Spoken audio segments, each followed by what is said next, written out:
जैसे पीपल के पत्ते में पराग होता है। हमारा हिंदू धर्म, हमारा शास्त्र कहता है, हमारे शास्त्र, हमारे वेद डॉक्टर वर्णन करते हैं कि पीपल के पत्ते को अगर एकादशी और द्वादशी के दिन एक तांबे के पात्र में गला कर रख दिया जाए और उस पानी का आचमन 3 बार करा जाए तो जिसकी नाड़ियां चोक भी हो जाती है, डॉक्टर बोले इसका बाईपास करना पड़ेगा, उसको केवल 3 आचमन पानी एकादशी और द्वादशी को पीपल के पत्ते का कराया जाए तो अंदर की नाड़ियां भी खुल जाती हैं। पीपल के पत्ते का इतना प्रमाण हमारे विष्णु पुराण में वर्णन है। पीपल के पत्ते का इतना लेख है। जैसे चर्म रोगधारी व्यक्ति होता है ना, जिसकी चमड़ी सफेद पड़ जाती है, तो उसको क्या करना चाहिए?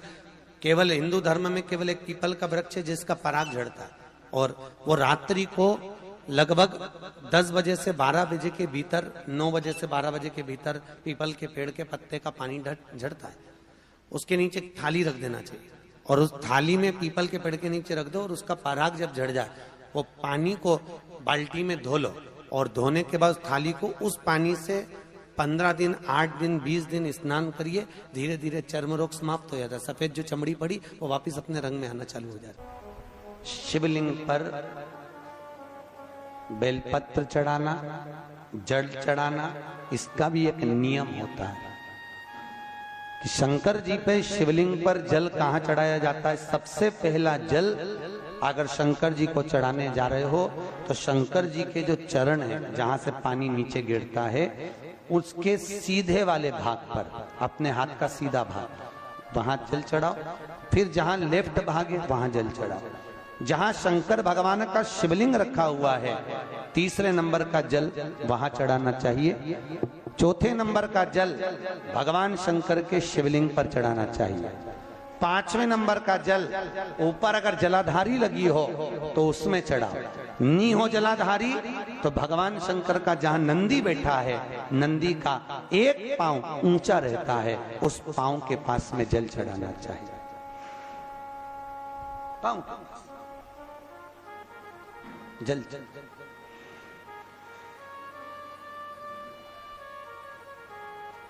चरण के पास में। ऐसे 5 स्थान दिए हैं जल चढ़ाने के लिए। शिव जी का स्नान कितनी चीजों से होता है? 5 चीजों से। पंचामृत, दूध, बोलते जाओ, दही, फिर घी, शहद, फिर शक्कर। ये 5 चीजों का प्रमाण क्या है? शास्त्र कहता है दूध चढ़ाने से घर में संतान की वृद्धि होती है। दही चढ़ाने से भगवान शिव के, अगर शिवलिंग पर हम दही चढ़ाते हैं, उससे परिवार में प्रेम बढ़ता है। क्या बढ़ता है? प्रेम।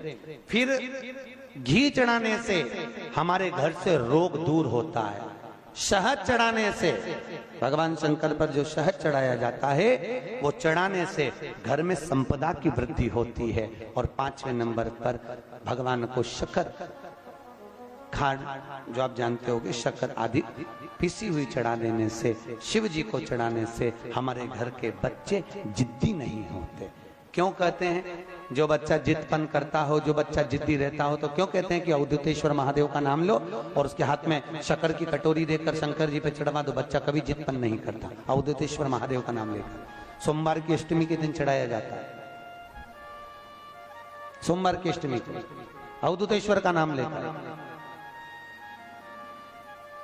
क्यों कहते हैं? जो बच्चा बार बार बीमार पड़ रहा हो, बार बार सर्दी हो रही हो, बार बार बीमार पड़ रहा हो, खांसी चल रही हो, बार बार हॉस्पिटल लेकर भागना पड़ रहा हो बच्चे को, छोटा सा अगर बच्चा है, 8 साल के अंदर बच्चा है और बीमार ज्यादा पड़ रहा है, तो आटे का दिया बनाओ, 4 बत्ती रखो, उसमें तिल्ली का तेल डालो, अवधूतेश्वर महादेव का नाम लेकर बच्चे के ऊपर से 21 बार उतारो और किसी चौराहे पर ले जाकर रख दो। जिंदगी में बच्चा कभी बीमार नहीं पड़ेगा। बच्चा स्वस्थ रहे, आनंद में रहे, आनंद में रहे, स्वस्थ की मूल। और वैसे भी प्रथम सुख, अरे बोलो तो, निरोगी काया। घर का प्रथम सुख निरोगी काया। व्यक्ति अगर धन की मूलता नहीं है, साफ पैसा अपनी जगह पर है, फिर निवेदन करता हूं, धन अपनी जगह पर पड़ा है, सबसे पहला है परिवार में सब स्वस्थ रहें। सर्वे भवन्तु सुखी। अगर घर में एक व्यक्ति भी बीमार पड़ा है ना तो मन नहीं लगता परिवार का। लगता है कि मन, कोई घर में बीमार पड़ा है तो मन का। शिव कथा कह रही है, भगवान शंकर का चरित्र कह रहा है कि एक निर्मल मन, एक निर्मल हृदय शिव सबको देकर भेजते हैं। कहते हैं कि धन भले संपदा भले आप अपने रिश्तेदारों को दे दो, अपने परिवार को दे दो, अपने कुटुंब को दे दो, अपने रिश्तेदारों को प्रदान कर दीजिए। दुनिया की दौलत भले आप जो आपने कमाई है वो अपने बेटों को, अपने बेटियों को, अपने रिश्तेदार को दे दीजिए, मना नहीं। जितना वैभव आपने एकत्रित किया है वो भले आप अपने किन्हीं रिश्तेदारों को दे दीजिए, पर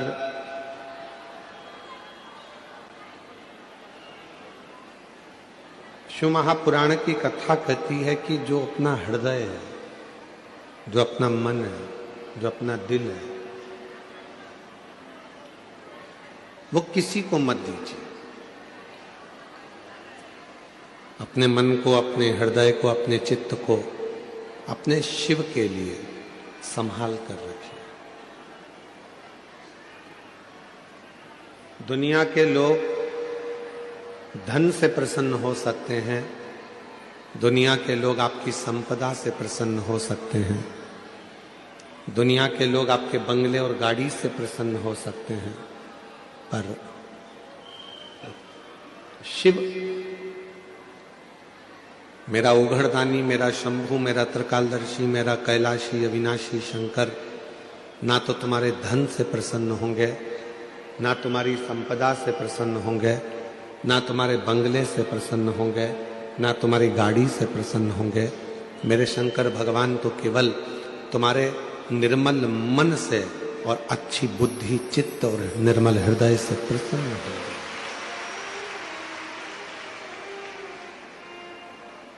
वो संपदाओं से प्रसन्न होने वाला देवता नहीं है। डीले कम कर दो, स्पीकर अंदर के बढ़ाओ।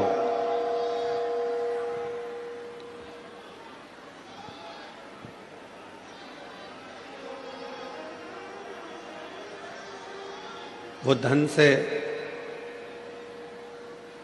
प्रसन्न होने वाला देवता नहीं है। वो संपदाओं से प्रसन्न होने वाला देवता नहीं है। स्पीकर उन अंदर के नहीं चल रहे हैं आशीष, पूरे ग्राउंड के स्पीकर बंद पड़े हैं।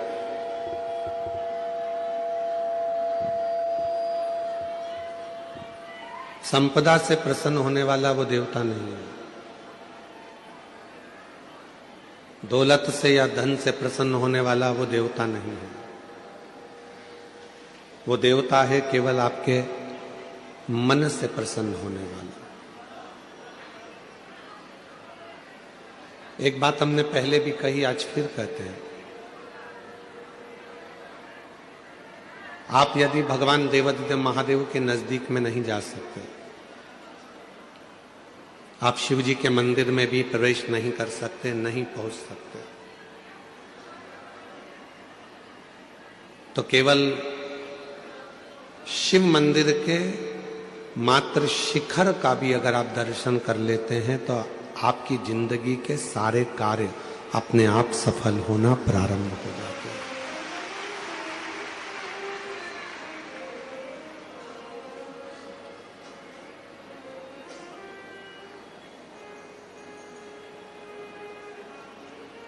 तेरी कृपा बिना न हिले एक भी अणु, लेते हैं श्वास तेरी कृपा से तनु तनु। बखान क्या करूं मैं राखों के ढेर का, चपटी भवोत में खजाना कुबेर का। हे गंगार मुक्तिवार ओमकार तू, भोले ओमकार तू। आयो शरण तिहारी शंभु कारतार तू। शिव मेरा ओघड़दानी, मेरा शंभु, मेरा त्रिकालदर्शी, मेरा कैलाशी अविनाशी, धन वैभव संपदा सत्ता बंगला गाड़ी दौलत इन सब से प्रसन्न होने वाला नहीं है। मेरा शिव यदि प्रसन्न होता है तो केवल तुम्हारे हृदय से, निर्मल मन से, भाव से। नागपुरा छत्तीसगढ़ में एक बात कही थी कि दुनिया के लोग अपना प्रभाव देखकर, अपना प्रभाव दिखाकर आपको अपनी ओर खींचेंगे।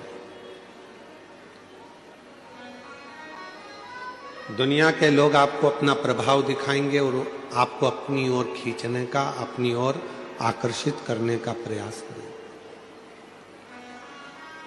पर मेरी जीजियों, मेरे जीजाओं, मेरी बेटियों बेटाओं, मेरे बुजुर्ग माँ बाप, एक बात का स्मरण रखिएगा, दुनिया के लोग प्रभाव दिखाकर आपको अपनी ओर आकर्षित करेंगे और दुनिया के लोग प्रभाव से प्रसन्न होंगे, पर मेरे शंकर भगवान किसी के प्रभाव से कभी प्रसन्न नहीं हुए।